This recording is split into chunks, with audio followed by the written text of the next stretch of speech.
ಈ ವ್ಲಾಗ್ ಬಂದ್ಬಿಟ್ಟು ನಮ್ಮ ಮನೇಲಿ ನಡೀತಿರೋ ಪಡಿ ಪೂಜೆ ಬಗ್ಗೆ ನೋಡಿ. ನಮ್ಮ ಮನೇಲಿ ಗುರುಸ್ವಾಮಿ ಅವ್ರು ಬಂದು ಎಲ್ಲ ರೆಡಿ ಮಾಡಕ್ ಸ್ಟಾರ್ಟ್ ಮಾಡೋದು. ನಂಗೆ ಹೂವು ಬಿಡ್ಸೋ ಕೆಲಸ ಕೊಟ್ಟು ಕೂರ್ಸಿದ್ರು. ಹೂವು ಬಿಡ್ಸ್ಕೊಂಡ್ ಕೂತಿದ್ದೆ ನಾನು.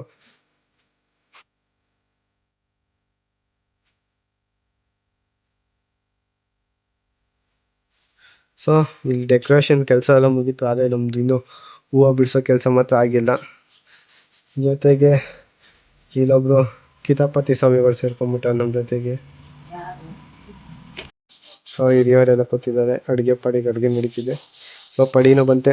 ಪಡಿನ ಜೋಡಿಸ್ಬಿಟ್ಟು ಇವಾಗ ಅದಕ್ಕೂ ಡೆಕೋರೇಷನ್ ನೋಡಿ. ಕಿತಾಪತಿ ಸ್ವಾಮಿಯಿಂದಲೇ ಇವರೇ ಚಿಕ್ಕ ಸ್ವಾಮಿಗಳು ಮನೆಗೆಲ್ಲ ಡೆಕೋರೇಷನ್ ಮಾಡ್ತಾವ್ರೆ.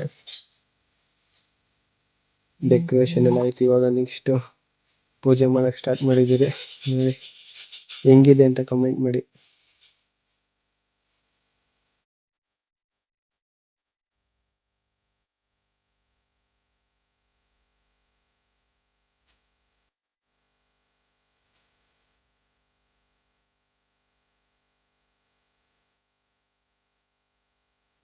ಪೂಜೆ ಎಲ್ಲ ಸ್ಟಾರ್ಟ್ ಆಯ್ತು. ಇವಾಗ ಭಜನೆ ಕೂಡ್ಬೇಕು.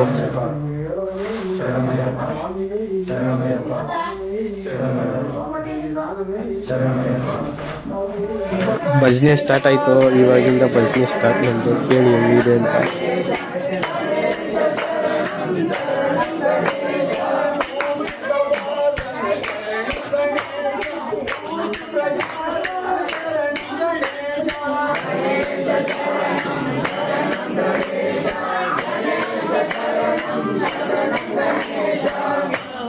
ಭಜನೆ ಎಲ್ಲ ಮುಗಿತು. ಇವಾಗ ಪಡಿ ಅನ್ಸಕ್ ಸ್ಟಾರ್ಟ್ ಮಾಡಿದ್ದೀರಿ. ಹೆಂಗಿದೆ ಅಂತ ಹೇಳಿ.